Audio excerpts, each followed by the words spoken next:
제가 봉독하겠습니다. 다리오가 자기의 뜻대로 고관 120명을 세워 전국을 통치하게 하고 또 그들 위에 총리 셋을 두었으니 다니엘이 그 중에 하나이라. 이는 고관들로 총리에게 자기의 직무를 보고하게 하여 왕에게 손해가 없게 하려 함이었더라. 다니엘은 마음이 민첩하여 총리들과 고관들 위에 뛰어남으로 왕이 그를 세워 전국을 다스리게 하고자 한지라. 다니엘서 6장은 다니엘이 바벨론 나라가 멸망하고 또 새로운 제국인 페르시아 제국이 세워졌을 때 그곳에서도 또 총리로 임명되는 그런 사건을 기록하고 있습니다. 이 페르시아가 통치한 나라는 얼마나 그 나라가 큰지, 우리 한국은 8도죠, 8도. 이 페르시아는 120도나 되는 굉장히 넓은 땅을 차지한 대제국이었습니다. 이 120도를 다스리는 각 도에 도지사가 있었고, 다음에 120도를 다 총괄하는 총리를 3명을 세웠는데, 그 총리 중에 한 사람을 이 다니엘로 세웠다는 것입니다. 여러분, 한 나라의 총리가 된다는 것은 무엇을 의미합니까? 아무나 총리가 될 수 없죠. 제가 한덕수 총리의 그 발언이라든가 이런 걸 쭉 볼 때 제 마음에 굉장한 감탄을 했습니다. 한덕수 총리뿐만 아니라 장관들이 이렇게 경제부 부총리 들을 때 제가 감탄하는 이유가 뭐냐면, 굉장한 학식과 지혜와 행정적인 능력이 있어야 한 나라의 총리가 되고 장관이 될 수 있다는 사실을 보게 되기 때문입니다. 그래서 이 다니엘이 이렇게 큰 대제국의 총리다. 그뿐만 아니라 다니엘은 페르시아 사람도 아니고 그야말로 포로로 잡혀온 유대인이잖아요. 이방 나라 사람을 총리로 세운다. 이건 보통 일이 아니죠. 그 능력이 아주 탁월할 때만 이런 일이 있죠. 그래서 다니엘이 굉장히 탁월한 지혜와 행정 능력을 갖고 있었다 하는 것을 우리는 알 수 있고, 또 하나는 120도에서 일어나는 사건이 얼마나 많겠습니까? 그 순간순간마다 이 총리는 판단을 하고 결정을 해야 되죠. 그럴 때 민첩성이 얼마나 필요하겠습니까? 또 하나는 이 큰 나라의 대제국의 군부를 본다는 것 자체가 엄청난 체력을 요구하는 것입니다. 그래서 이 종합적으로 볼 때 이 다니엘은 체력적으로 굉장히 건강했고, 그리고 총명하고 민첩하고 지혜가 특출한 사람이었다. 그런데 이때 다리오의 나이가 몇 살인가 계산을 해보니까 이때 85세라는 사실입니다. 여러분, 이 중에 제일 연세 많으신 분이 몇 세입니까? 86세시죠? 네. 여러분을 이 대제국이 아니라 한국의 총리로 세운다면 여러분이 기꺼이 받겠습니까? 사양할 수밖에 없습니까?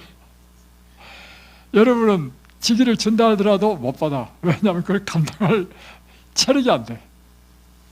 그렇다면 머리가 또 안 들어가고 민첩성도 없고 또 하나는 또 능력도 없어. 그렇죠? 그래서 제가 생각해 보니까 이 다니엘은요, 굉장한 사람이구나. 그러면 이 체력,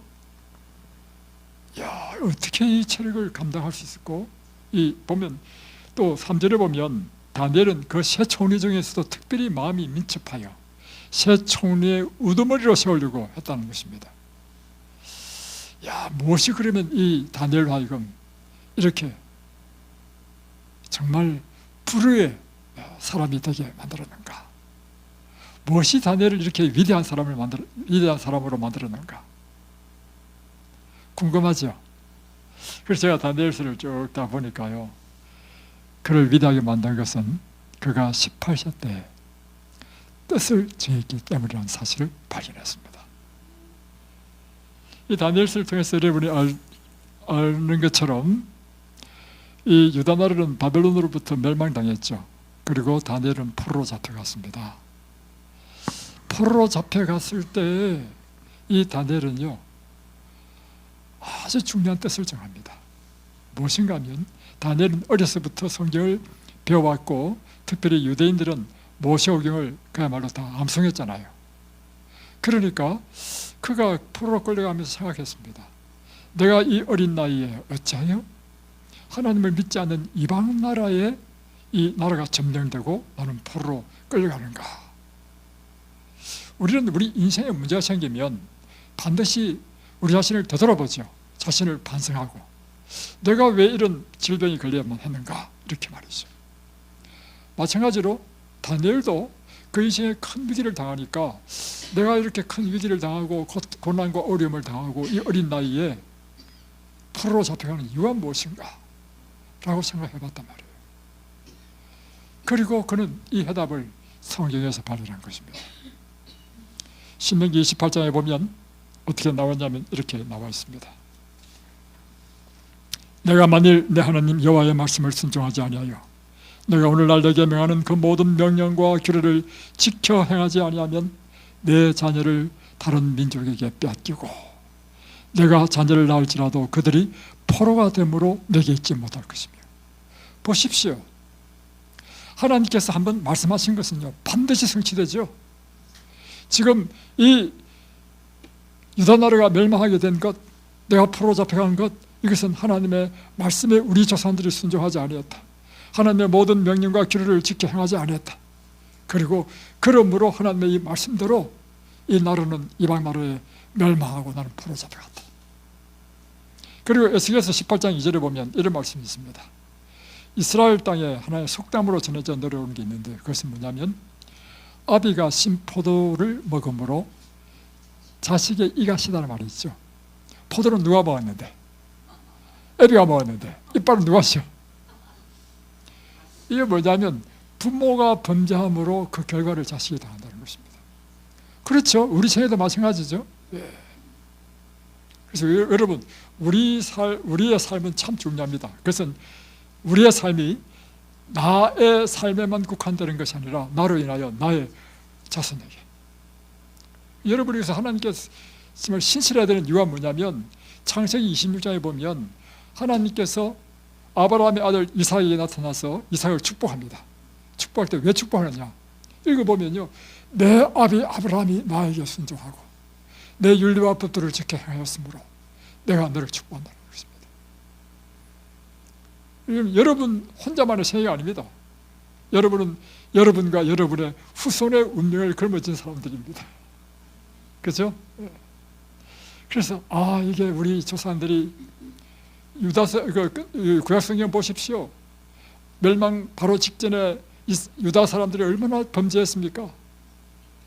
그렇다면 성경에 보면 어떤 약속이 있느냐면 우리가 포로로 잡혀간 그곳에서 다시금 우리가 회개하고 다시금 하나님 앞에 순종하고 그의 주의 율례와 법들을 순종하고 지키면 우리를 다시금 회복시키시고 다시금 고국 땅으로 돌아오게 하겠다 하는 약속이 있어. 그러니까 그게 신명기 28장에 있고 또 열왕기상 8장에 있습니다.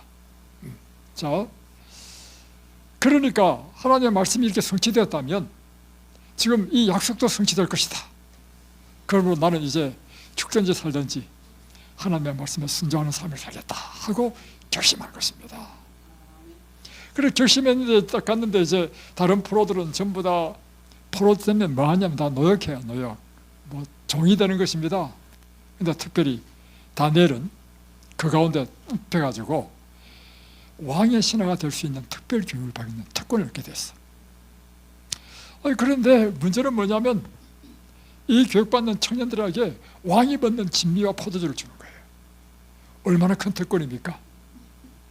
그런데 문제는 다니엘은 이것이 특권이 아니고 큰 시험이 되었습니다. 그 당시 바벨론 나라는요, 온갖 종류의 진밀한 의미는 뭐냐면, 구약 성경 레위기에 보면 먹을 수 있는 음식과 먹지 못할 부정한 음식이 있는데 부정한 짐승들도 그대로 막 먹었단 말이에요. 그리고 더 나아가서 이 신실한 유대인들은요, 채식했습니다. 그래서 그는 하나님의 뜻에 순종하기 위해서 그가 결심합니다. 그래서 그를 관할하는 이 장관에게 나에게 물과 채식만 달라고. 그러니까 그 장관이 펄쩍 뛰죠. 왜냐하면 일반적인 사람은 물과 채식만 먹으면 어떻게 된다 생각합니까? 빼짝 마르고 안 좋다 생각한단 말이에요. 그러니까 왕이 네가 마르고 안 좋은 모습 보면 네 때문에 내 목이 날아간다는 것이죠. 그러니까 다니엘이 하기를 열흘만 시험해 주십시오.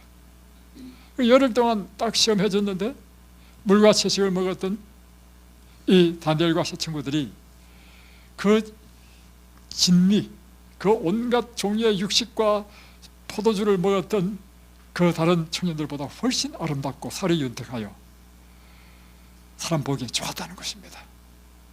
그래서 그로부터 그는 계속해서 채식을 할 수 있는 특권을 얻었습니다. 그뿐만 아니라 하나님께서는 당신의 뜻에 순종하는 자에게 특별한 학문과 지혜를 주셔가지고 이 다니엘로 하여금 단 20세에 바벨론 나라의 총리가 되게 하셨다는 말입니다. 여러분 기억하십시오. 우리가 하나님의 뜻에 순종하게 되면 그때부터 우리 인생은 누가 책임지시느냐면 하나님이 책임지십니다. 하나님이 우리 인생을 이끌어 가십니다. 그리고 우리의 삶이 복받는 삶이 된다는 것입니다. 이건요 법칙입니다. 왜 그런지 아십니까? 하나님이 약속하셨기 때문에 하나님이 이루실 것이기 때문입니다. 또 한 가지는 우리가 기억해야 될 것은 우리가 이렇게 하기로 다니엘이 딱 뜻을 정했잖아요. 뜻을 정한다는 의미는 무엇을 의미하냐면 그가 의지로 그가 그것을 결정했다는 것입니다. 우리 인간은 지정의로 되어 있습니다. 지적인 면이 있고 정서적인 면이 있고 의지적인 면이 있는데 우리 인생의 성공을 좌우하는, 승패를 좌우하는 것은요 우리의 의지가 우리 인생의 성공을 좌우합니다. 그래서 여러분 의지가 박약하고 의지가 약한 사람은 어떤 분야에서도 성공할 수 없어요.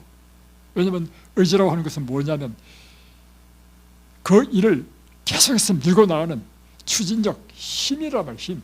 그런데 이거 좀 하다가 힘들면 그만둬버리고 또 다른 거 바꿨다 하다가 또 힘들면 그만두고 이래가지고 어떻게 성공하겠습니까? 그래서 이 의지력은요 우리 인생의 성공에서 굉장히 중요한 것입니다. 또 우리가 뭘 인내하고 참고 견딘다는 것도 뭐가 관계되어 있어요? 의지와 관계되어 있습니다. 그래서 여러분이 특별히 자녀들에게 시도 때도 없이 간식 주는 거 있죠. 그거 절대 피해야 됩니다. 자, 왜 피해야 되느냐? 간식을 먹으면 우리 위에 부담을 주기 때문에 건강이 안 좋다. 이것은 2차적인 문제입니다. 왜냐하면 시도 때도 없이 간식을 먹는 습관을 하게 되면요 아이의 의지가 약해진다는 것입니다. 참고 견디는 능력이 개발되지 못해요. 그래서 아이들로 하여금, 어른도 마찬가지입니다. 어른들 간식하는 사람들 보면요 특징이 뭐냐면 의지가 약해. 그래서 우리가 식사 때가 아닐 때 뭐 시도 때도 없이 뭐 군것질을 한다는 것, 이것은요 우리 건강에 나쁠 뿐만 아니라 우리 인생에 아주 해로운 것입니다. 교회적인 5권에는 이렇게 기록하고 있습니다. 순결한 신앙은 의지와 상관이 있다. 신앙도 뭐와 관계 있어요? 그렇죠. 의지 약한 사람은 신앙도 제대로 못합니다. 왜냐하면 결심해도 그 결심을 지키지 않아. 결심해도 지키지 못하니까 그 신앙이 제대로 되지 않는단 말이에요. 의지는 사람의 본성 가운데 지배력이며 다른 모든 기능을 통제한다. 의지는 취향이나 경향이 아니다. 사람들에게 역사하여 하나님께 대한 순종과 불순종을 결정하는 능력이다. 그래서 이 의지력은 바로 그 사람의 능력을 나타내는 것입니다. 교육 289페이지는 이렇게 기록하고 있습니다. 모든 아이들은 참된 의지력을 이해해야 한다. 의지는 사람의 성질에 있어서 지배하는 힘이요, 결정하고 선택하는 능력이다. 사람은 의지의 편에 자기의 의지를 순종시킬 수가 있으며, 사람은 하나님의 의지의 편에 자기의 의지를 순종시킬 수 있으며, 그렇게 함으로 자신을 하나님의 힘에 결합시켜 어떤 경우라도 악을 행하지 않게 되는 경지에 이를 수 있다. 이게 무슨 뜻이냐면, 우리의 의지를 하나님의 뜻에 순종하기로 뜻을 딱 정하는 것, 이걸 이렇게 하게 되면 이제는 하나님의 능력이 우리 가운데 역사해서 어떤 경우라도 우리가 악을 행하지 않는 사람이 될 수 있다는 것입니다. 그러니까 우리가 의지력이 가장 강하게 될 수 있는 방법은 무엇이냐면, 우리의 의지를 하나님의 뜻에 완전히 굴복하는 것입니다. 그것이 이제 하나님의 능력이 내 삶 가운데 역사하도록 하는 것. 그런데 이 의지에 영향을 끼치는 것이 뭐냐면, 영향을 주는 것이 식생활이라는 것입니다. 자, 사람의 가장 강한 유혹 중에 하나는 식욕에 대한 유혹입니다. 그래서 에덴 동산에서 아담과 하와가 범죄한 것도요, 먹는 것으로 유혹받아서 실패했습니다. 예수님께서 인간으로 이 땅에 오셨을 때 사단이 예수님을 시험했던 첫 번째 시험도 식욕의 정욕으로 유혹했습니다. 그러므로 오늘 사단은요, 모든 사람에게 인간이 가장 약한 유혹이 뭔지 아십니다. 압니다, 사단이. 그게 바로 먹는 겁니다. 그죠? 우리가 이제 이곳에서 이제 식생활에 대한 걸 가르칩니다. 이제 음식은 어떤 음식이 좋은지 과학적인 증거 자료를 가지고 쫙 가르치고, 왜 육식을 하면 안 좋은지 통계학적으로, 의학적으로, 실험적으로 해보면요, 육식은 모든 질병의 원인이라는 사실을 알 수 있습니다. 그래서 이곳에서 배울 때는 그것에 수긍하고, 또 날마다 공급하는 것이 채식이니까 채식만 먹고 하잖아요.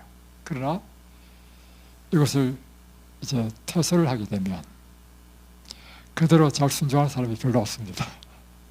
왜냐하면 의지가 오래 버티지 못하기 때문입니다. 여러분, 그래서 의지는요, 우리 인생 전체 성공의 가장 중요한 요소라고 할 수 있는 것입니다.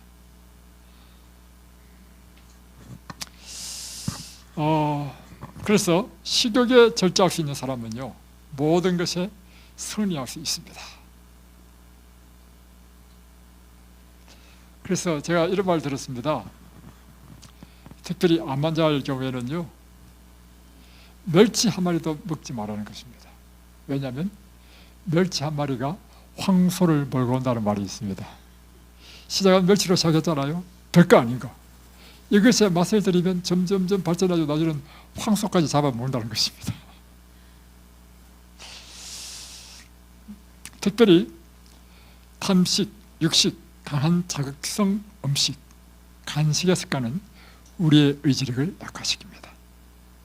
그리고 모든 종류의 부절제와 방종은 우리의 의지력을 약화시키고 체력을 약화시키고 우리의 영성과 도덕성을 무뎌지게 하는 것입니다. 여러분이 이곳에서 배워야 될 가장 중요한 경고가 있다면, 하나님을 경외하는 것과 함께 절제하는 것, 다시 말하면 우리의 의지를 하나님께 굴복하는 것, 여기서 깨워야 됩니다. 절제는 무엇이냐? 제가 정의하는 바로는요, 우리의 의지를 하나님의 뜻에 굴복하는 것. 재림교인이 두 종류의 재림교인이 있습니다. 신실한 재림교인이 있고요, 대충 재림교인이 있습니다. 신실한 재림교인은 하나님의 말씀대로 사는 사람입니다. 언제나 자신의 뜻이 아닌 하나님의 뜻이 우선되는 삶을 사는 사람이 신실한 재림신자입니다. 그런데 대충 재림신자는 어떤 사람이냐면, 하나님 말씀 따로 내 삶 따로, 하나님 말씀 따로 내 하고 싶은 대로 하고, 이게 대충 하는 재림신도입니다. 근데요, 대충 사는 재림신도들이 얼마나 많은지 몰라. 그래서 이 세상에 빛이더라고 우리에게 건강 기회를 주시고 가장 아름다운 이 말씀의 빛을 주셨는데 이 말씀대로 순종하지 않아가지고 이 세상에 빛이 되어야 될 그리스도인들이요. 그 다음은 말씀드리지 않겠습니다. 그래서 우리가 하나님의 뜻대로 사는 재림신도의 특징이 뭐냐면요, 건강합니다. 사람이 깨끗하고요, 깔끔합니다. 경건합니다. 근데 대충 교회는 다르지만 내 식대로 사는 사람, 이를 교회는요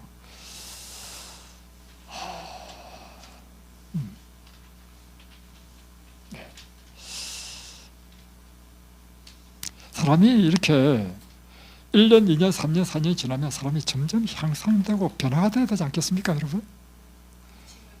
그죠? 그래서 엘렌 G 화이트이 쓴 그 신년대에 자기 자녀에게 보낸 편지를 읽었는데, 야, 놀라운 말씀이 있더라고. 뭐냐면, 원래는 작년보다 더 나은 내 삶이 되길 원한다. 2024년보다 2025년은 여러분들이요, 신앙적으로, 우리 육체적으로, 그리고 우리 정신적으로 더 향상된, 품성적으로 향상된 사람이 되어야 하지 않겠습니까? 예.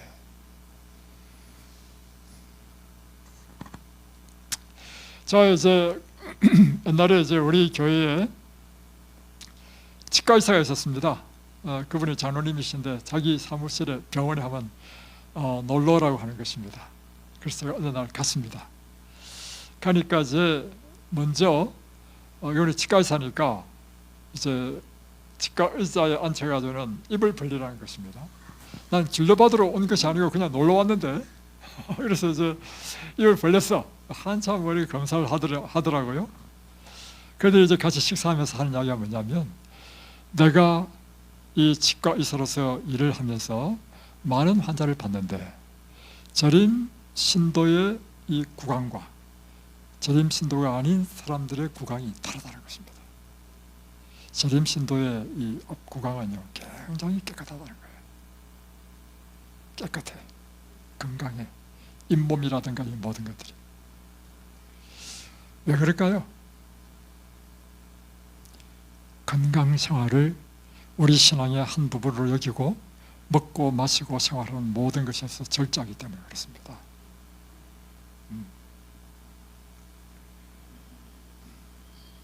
젊을 때는 하나님을 믿는 사람과 하나님을 믿지 않는 사람 사이는 언뜻 구분이 드러나지 않습니다.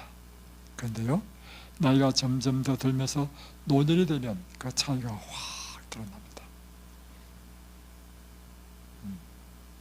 고사함과 채취함, 원기왕성함과 의욕상실, 안정과 불안. 여러분, 신앙의 삶을 계속 쭉 살아온 사람은요, 사람이 딱 보면 안정감이 있어요.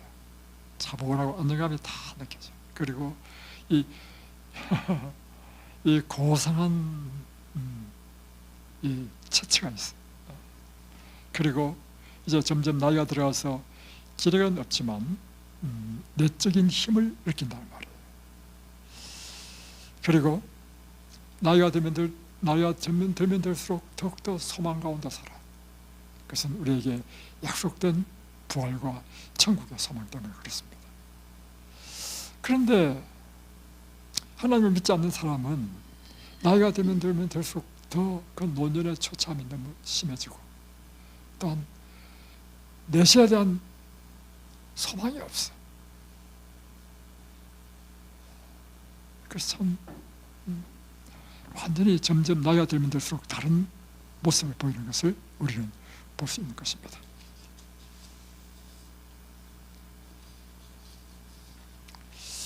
자, 이제 우리가 우리 인생의 승패의 요인인 의지, 의지는 곧 우리의 삶 가운데 절제를 의미하는 것입니다.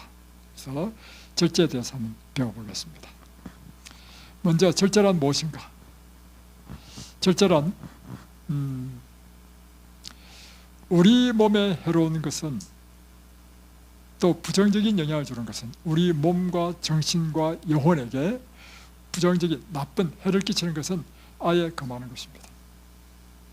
그리고 우리 몸에 좋은 것, 유익한 것이라 할지라도 적절하게, 적절하게 하는 것, 너무 지나치지 않는 것, 과하지 않는 것, 이것이 바로 절제인 것입니다. 여러분, 질문할게요. 이것은 완전히 정말 우리 이든밸리 정말 건강식으로만 다 나왔습니다. 너무 맛도 있고 영양도 잘 갖춰진 음식이 쫙 나왔습니다. 그러면 이런 건강식은 막 배 터지게 먹어도 될까요? 안 됩니다. 그러니까 절제라는 것은 뭐냐면 우리 몸에 좋은 것이라 할지라도 적당히 해야 됩니다. 운동도요. 운동 좋은 것이죠. 이곳에서 늘 운동 열심히 하라고 강조하죠. 운동이라 할지라도 과로가 될 만큼 너무 심하게 하는 것은 좋지 않다. 잠은 어떻게 할까요? 잠은 막 충분히 늘어지게 자면 더 좋지 않을까요? 9시간, 10시간 정도. 이 과학적인 자료에 의하면요, 잠도 8시간 이상 자게 되면 면역력이 떨어져 가지고 우리 건강에 좋지 않다는 것입니다. 그러니까 6시간 이하로 자게 될 경우에 5시간이나 이렇게 자게 되면 우리 면역력이 떨어지고 생명력이 짧아진다는 것입니다. 그러나 반대로 8시간 이상, 9시간, 10시간 자게 되면 면역력이 떨어져서 생명이 단축된다는 것입니다. 그러니까 무엇이든지 뭘 해야 돼요? 적절하게. 이게 바로 절제인 것입니다. 자, 이제 먼저 우리 몸에 해로운 것, 부정적인 영향을 주는 것에 대해서 한번 생각해 보십시다. 술에 대해서 한번 생각해 보십시다. 술. 여러분, 술 좋아하시나요? 예, 술 좋아하시는 분, 남자분들은 다 술을 좋아하죠? 예수를 믿기 전까지는. 술은요, 우리의 이 신경계를 마비시킵니다. 그래서 술은 우리의 이성과 의지력과 판단력을 마비시킵니다. 그래서 자제력을 상실하게 만듭니다. 판단을 올바르게 하지 못하고요, 도덕적인 기능을 마비시켜버립니다. 그래서 술 먹으면 사람이 개차반이다 이런 표현이 있잖아요. 그 정도로 가면 안 된다는 거죠. 그래서 아예 술은요, 아예 금해야 됩니다. 그런데 사람이 그런데 술을 먹는 이유가 뭘까요? 술을 먹는 것이 사람에게 쾌감을 일으킵니다. 술을 먹으면 우리 뇌에 도파민이 쫙 호르몬이 쏟아집니다. 다시 표현하면 행복감을 줘요. 제가 처음에 이제 예수를 안 믿을 때, 10대 때, 고등학교 2학년 때, 제가 이제 술을 이제 배워서 마셨단 말이에요. 처음에는 제가 이해가 안 됐어요. 소주를 먹어보니까 그 독하고 그 화학약품이잖아. 야, 이 독한 걸 사람들이 왜 먹을까? 이렇게 했단 말이에요. 근데 한 잔 먹고 두 잔 먹고 참고 마셔보니까 사람을 행복하게 만들더라고. 아, 이래서 사람들이 술을 마시는구나. 근데 어느 날 제가요, 대학생 때 친구들하고 함께 술 먹다가 좀 과하게 먹었어. 그래가지고요, 제가 술 주정을 했습니다.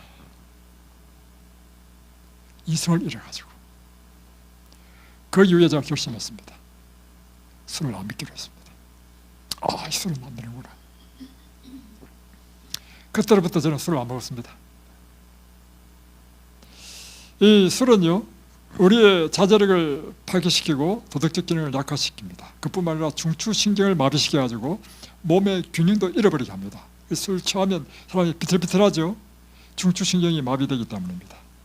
또 호르몬의 분비도 교란시킵니다.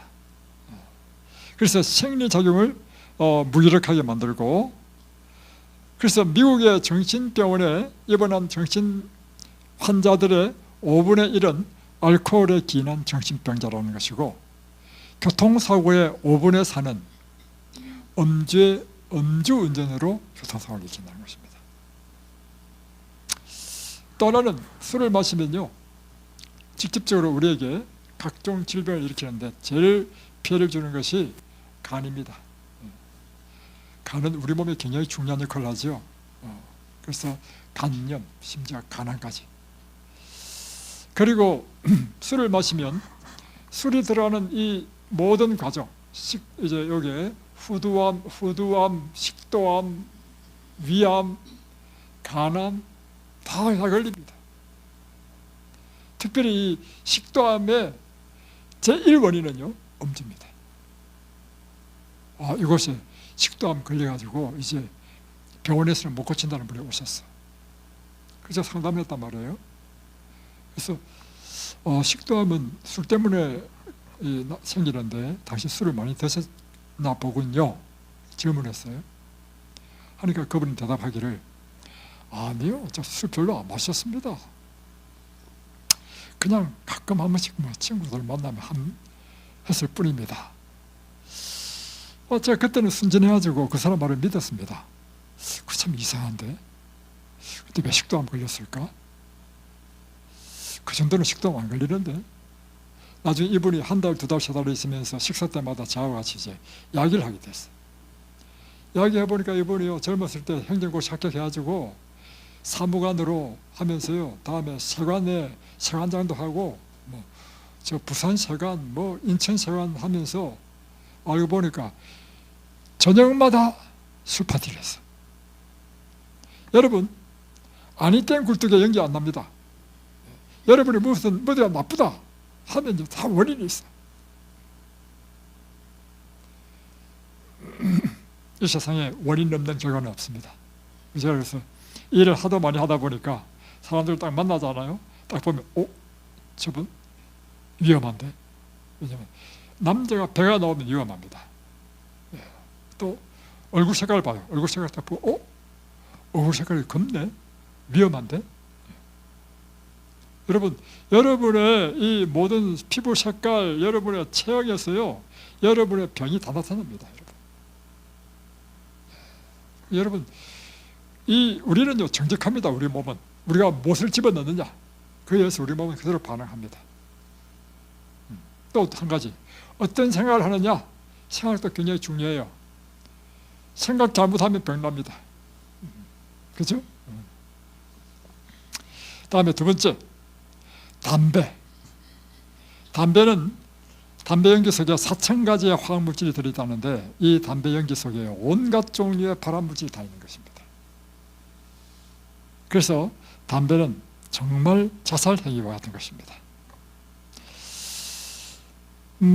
제 아버님이 79세에 돌아가셨는데, 제 아버님이 평생 이제 사실은 그냥 예수를 모르고 일반적인 세상 사람들처럼 그렇게 사시다가 돌아가시기 10년 전에 저희들이 전도를 해가지고 우리 교인이 되셨습니다.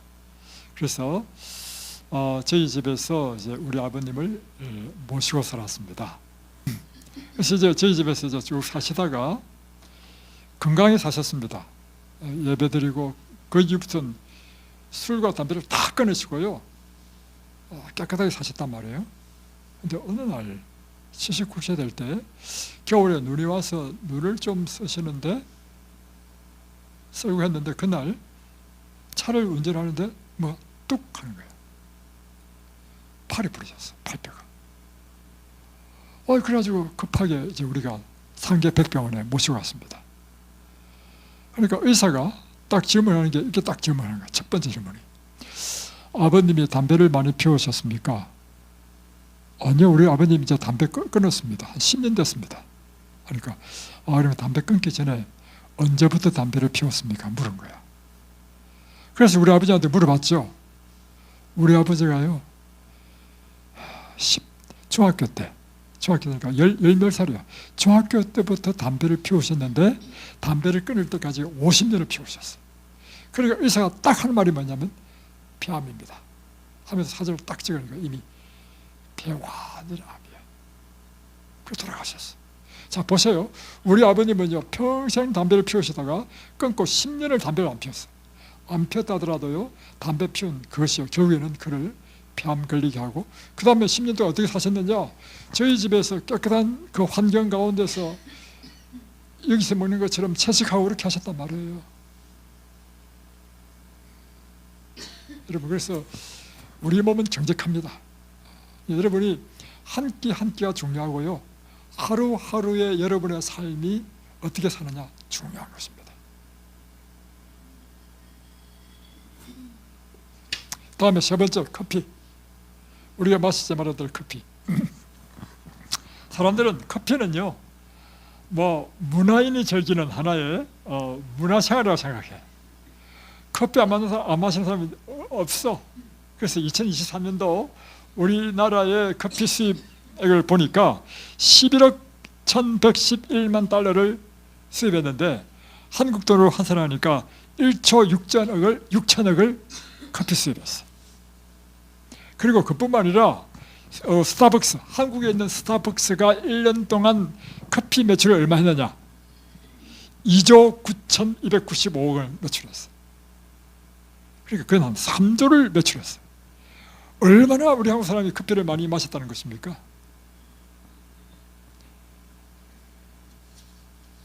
이 커피는요, 여러 가지 질병을 일으키는데 심지어 암까지 일으킵니다. 자, 이 커피를 마시게 되면 일어나는 여러 가지 현상이 있는데 그것은 혈압이 상승하고요, 불안을 일으키고 불면증을 일으키고 위장장애, 다음에 미네랄이 우리 몸에 흡수되는 것을 방해하고 칼슘 흡수를 방해합니다. 그래서 커피를 많이 마시면 골다공증이 걸릴 수 있습니다. 그리고 철분 흡수를 또 방해합니다. 그래서 세포에 산소 공급을 어렵게 합니다. 왜냐하면 철분이 사실은 그 적혈구에서 산소를 딱 캐치를 해가지고 잡아가지고 세포에 공급하는 일을 헤모글로빈이 하거든요. 근데 철분 흡수를 방해해버리면 철분 부족을 일으킨단 말이에요. 다음에 특별히 발암물질을 내는데 약하게 볶으면 아크릴아마이드라는 발암물질을 내고, 또 커피를 강하게 볶으면 벤조필이라는 또 발암물질을 내. 이래나 저래나 커피는 볶을 때 발암물질이 나와. 이것에 이제 사람들이 오는데 많은 사람들이 불면증, 두통 이런 환자들이 많이 옵니다. 강남에서 이제 교사로 있는 한 분이 오셨는데 이분이 불면증으로 이제 이곳에 오시게 되셨어요. 그래서 상담을 가만히 해보니까 이분이 커피를 오랫동안 마셨더라고요. 그래서 커피도 중독성이 있기 때문에 끊는 것이 쉽지 않습니다. 그럼에도 불구하고 당신의 병의 원인은 커피에 있으니까 당신 커피를 끊으시면 좋겠습니다. 그래서 이분이 이곳에서 샤워를 하면서 커피를 전혀 안 드시고 또 집으로 돌아가셨어도 커피를 안 드셨대요. 몇 달 후에 전화 왔는데요, 그 오랫동안 진행되어 오던 그 불면증이 없었대요. 다 나았대요. 또 한 분은 늘 두통, 한쪽 두통이 있어가지고 병원에 가보니까 뇌암이야. 이곳에 오셨어. 상담을 해보니까요, 이분이 하루에도 커피를 4잔, 5잔을 마시는 사람이에요. 그래서 당신의 병에 원인은 커피에 있습니다. 커피를 끊으십시오. 또 어떤 분은요, 방광암. 근데 그분도 뭐냐면 직업이 운전기사야. 그러다 보니까 졸음을 참기 위해서 하루에도 계속 커피를 마셨대. 방광암이 걸렸어요. 커피를 마시게 되면 여러분, 이건 우리가 반드시 끊어야 될, 적당하게 먹을 음식이 아니고요, 완전히 끊어야 될 음식입니다. 다음에 또 여러분이 피해야 될 것 중에 하나는 뭐냐면 설탕입니다. 설탕이요, 우리 몸의免疫을 떨어뜨려가지고 염증 체질이 되게 하고요, 산성화시키고 또 질병에 잘 감염되도록 합니다. 그래서 설탕은 정말, 어떤 분이 그래서 설탕을 뭐라 했냐면 설탕은 독이다. 근데 여러분, 설탕을 사람들이 다 좋아해요. 여러분, 단 음식 싫어하는 사람 누구 봤습니까? 아무도 못 봤죠? 다 좋아하죠? 왜 그런가? 혀끝에 단맛이 딱 들어오는 순간이요, 뇌에서요 도파민이 쫙 분비된다는 겁니다. 행복하죠? 그래서 짜증 부리잖아요. 짜증 부리는 사람 딱 멈추는 방법이 뭐냐면 얼른 사탕을 딱 갖다 줘. 그러면 짜증이 딱 사라집니다. 왜냐하면 우리 몸에 혈당이 떨어지면 짜증이 나거든요. 그래서 당뇨 환자는 늘 언제나 그 저혈당 때문에 사탕을 들고 다니잖아요, 그렇죠? 예. 그런데 그런 당뇨 환자가 아니라 할지라도 여러분, 설탕은 가급적이면 피해야 됩니다. 그래서 실험에 의하면요, 이 마약 중독이라든가 도박 중독 환자들의 경우에는요, 뇌에서요 그 중독을 일으키는 한 부위가 있대. 여기 불이 들어온대. 그런데 설탕 중독 걸린 사람도 똑같다는 거예요. 설탕을 먹게 될 때 불이 켜지는 것이 바로 그거래. 그게 뭐냐면, 불이 딱 켜진다는 의미는 뭐냐면 이곳에서 쾌감 물질을 낸다는 거예요. 쾌감 물질. 그 사람들이 마약하고 도박하는 이유가 뭐냐면 그게 사람에게 쾌감을 주는 거야. 그러니까 그것에 중독이 되는 거예요. 자, 이제 그것뿐만 아니라 우리가 절제해야 될 게 무엇이 있을까요? 우리가 보는 것도 절제해야 됩니다. 보는 것도 좋은 것만 봐야 됩니다. 제가 어디서 오냐면요, 이 안목의 정욕으로부터 들어옵니다. 특별히 조심하십시오. 우리 오감 가운데 제일 우리가 조여야 될 게 이 눈입니다. 눈. 네.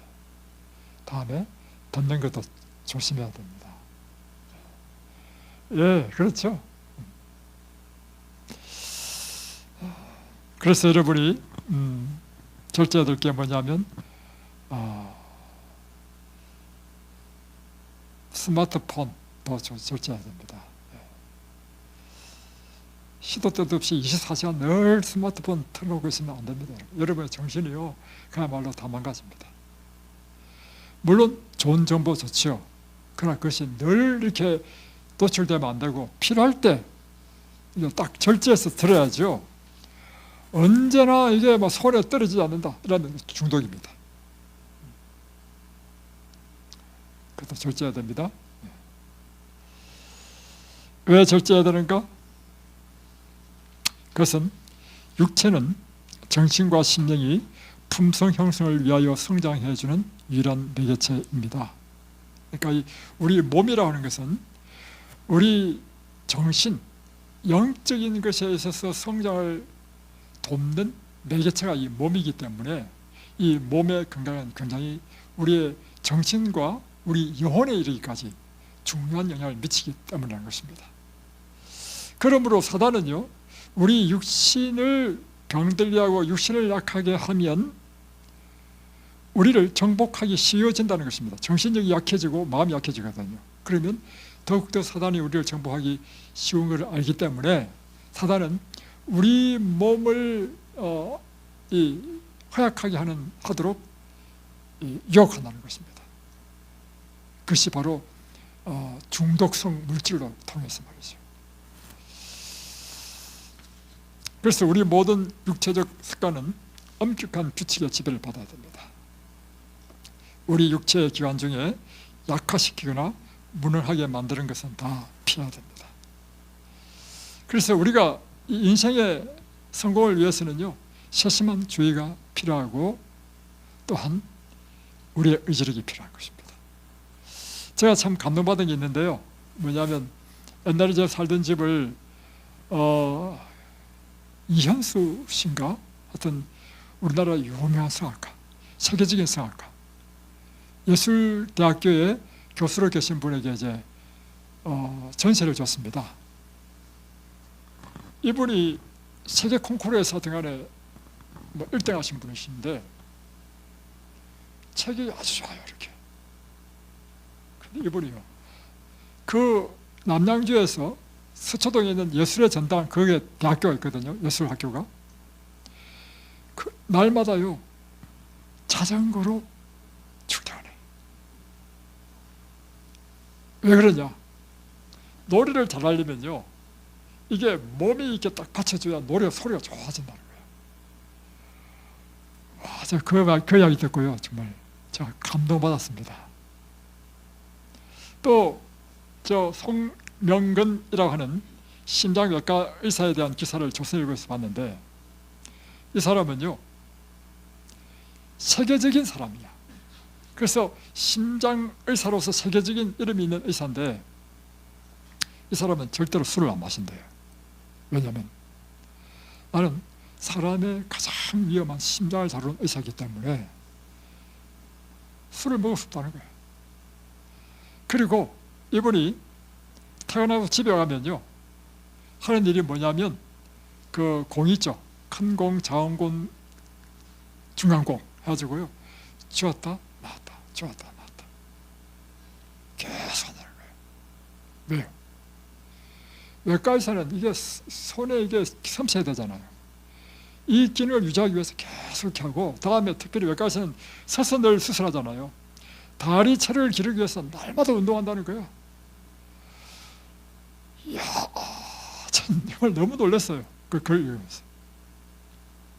그리고 이 송명현 의사가 심장에 대한 뭐 판막이라든가 여러 가지 발명품을 발명해가지고 벤처기업을 만들어가지고요 수천억을 벌었어. 그런데 어떻게 했냐면 자기 자녀들을 미리 죽기도 전에 다 불러가지고 너는 대학까지 내가 다 시켜줬으니까 집 한 채, 너도 대학까지 다 시켜줬으니까 너도 집 한 채 해가지고 집 한 채 정도만 줄 돈만 딱 남기고 몽땅 나머지 돈은 이 국가에 사회에 환원한다. 그걸 또 작성했어. 참, 나 정말 대단하죠. 그분이 늘 한 말이 이런 말을 했습니다. 붉은 대낮에 다른 사람의 가슴팍에 칼을 꼽는 사람은 두 사람밖에 없다. 한 사람은 강도고 한 사람은 심장외과 의사다. 사람의 심장에 칼을 꼽는 사람이 어떻게 술을 마실 수 있냐 말이에요. 그래서 이 사람은 어떻게 친구들 모임 간다 하더라도 시간 딱 정해서 그 시간만 딱 되면요 딱 마치고 집에 와버려. 다음에 수술을 위해서, 내일 수술을 위해서. 그걸 보면 느낀 게 있습니다. 우리는 무엇을 소망하는 사람입니까? 천국을 소망하는 사람이 아닙니까? 천국을 가겠다는 사람이 그래서 참 중요한 일이긴 하지만 이 세상에 그런 엄마이라든가 다른 사람의 생명을 위해서 돕는 이런 일을 위해서 이렇게 절제한다면 우리는 얼마나 우리의 삶 가운데 절제하고 그렇게 살아야 되는가 하는 것이죠.